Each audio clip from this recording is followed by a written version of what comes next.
Hello, this is Mehta from Kiltons once again with you. So today I'm going to be talking about how to start a business in Sharjah. Sharjah, the procedure to start a business in Sharjah is a little different from other Emirates. For example, you must be aware that Sharjah is mostly preferred for those who wants to start a business in the industrial sector. It is also comparing to other Emirates more cost effective when you're starting a business. We do still follow the federal government's rules and regulations. Even though that is the case, there are still certain differences when it comes to Sharjah. So I'm going to be discussing about those. First of all, when you are starting a business in Sharjah, you must know that you cannot have a name in English or any other foreign languages as your company name, that is. If you do have a branch in Dubai or any other emirate, you can have the branch name regardless of any language it is in the name. You can have that in Sharjah. That is not a problem. But if you're starting a new business, then it cannot be in English or any other foreign names. If you are quite adamant in having them in English, what you can do is you need to have a special permission from the director for this. Now, secondly, another important thing that you need to do is, for example, when you're starting a business, right, you need to show your capital investment. That is, if it is a limited liability company, LLC. So in Dubai, you have to show around 300,000 capital investment when you are starting a business. In Sharjah, the good thing is you only have to show half of it, which is around 150,000 to open a business.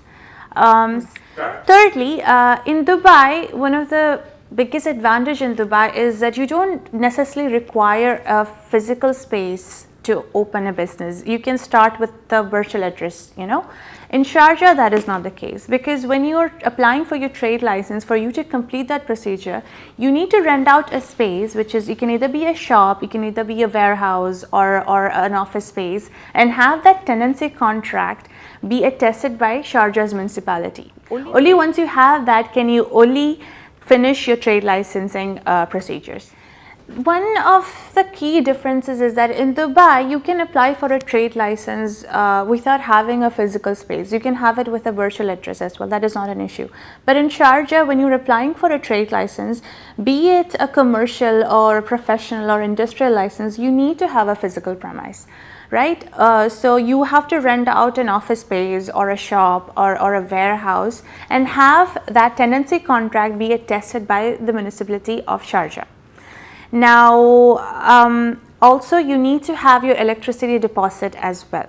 Now, one of the biggest advantages of having, opening a business in Sharjah is that, for example, in certain emirates, what happens is that when you add more employees, that will cost you more in your trade license. But in Sharjah, regardless of the number of your employees, let's say if it is 100, 200, 300, you don't have to pay any additional cost.